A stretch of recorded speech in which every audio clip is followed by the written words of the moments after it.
президент тапсырмасы аясында білім беру өзгерістерінің, жаңа Алтай Сейдирович бұл туралы айтып кетті, 1000 көшбасшысы бағдарламасын қазір әзірлеудеміз.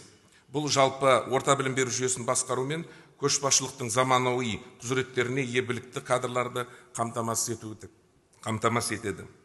Мұғалімнің кәсіби даму траекториясы оның қабілеттері мен міндеттер арасындағы тепе-теңдікке байланысты.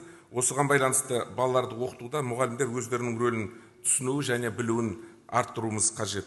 Оқу процесін модернизациялау мұғалімнің өз-өзін дамытуға бет бұруды қажет ететіндігі белгілі. Жалпы аталған өзгерістер шеңберінде педагогтерді аттестаттау ережесін қайта қаралу қазір қолға алынып отыр.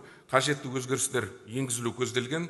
Бұл ең алдымен әр баланың білім жетістігіне, оның бойында белгілі дағдыларды қалыптастыруды басшылық қалған педагогтердің үздіксіз дамуына қолайлы жағдай жасауды көздейді.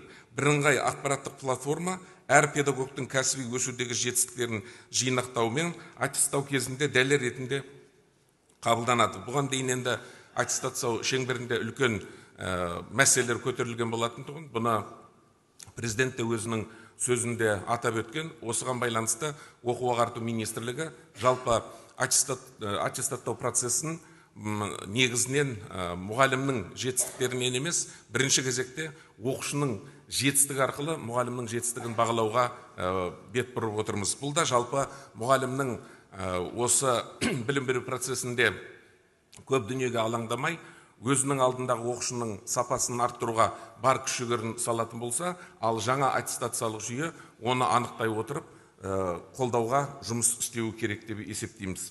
Болашақ педагог